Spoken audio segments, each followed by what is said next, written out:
नमस्कार मंडळी, मुरांबा या मालिकेचा जबरदस्त प्रोमो आता समोर आलाय। त्या प्रोमोमध्ये असं आहे, आता रेवा आणि आरोही रमा अक्षयला टाटा बाय बाय करत असतात। तेवढ्यातच आता जी रेवा आहे ती आरोहीला म्हणते, चल आरोही आपण ना आता एक गेम खेळूया। आता आरोही गेम म्हटल्यावर खूपच खुश होते। ती म्हणते, ठीक आहे, कोणता गेम खेळायचा? तेव्हा मग आता जी रेवा आहे तिने चोर पोलीस असा गेम काढलेला असतो आणि तिने बंदूक घेतलेली असते हातात।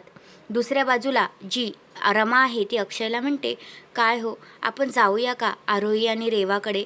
आजची रात्र आपण तिथेच घालवूया का? अशी आता रमा अक्षयला म्हणते। तर अक्षयला पण तिचं म्हणणं पटतं। मग आता ते परत गाडी फिरवतात आणि आरोहीकडे जातात।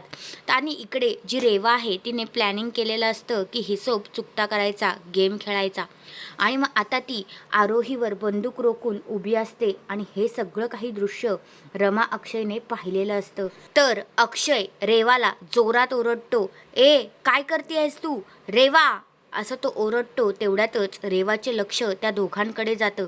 तर खरंच रेवाने हे कटकारस्थान केलं आहे ते इकडे रमा अक्षयला कळेल का? इकडे रेवा आता पुन्हा त्यांना घोळात घेऊन असं सांगेल की आम्ही दोघंजणं खेळत होतो। तेव्हा आरोहीसुद्धा त्यांना तेच सांगेल की आम्ही दोघी तर खेळत होतो। तुमचं यावर काय मत आहे? इथे रेवाचं सत्य सगळ्यांना कळावं की नाही कळावं ते तुमचं मत कमेंट करून नक्कीच सांगा। धन्यवाद।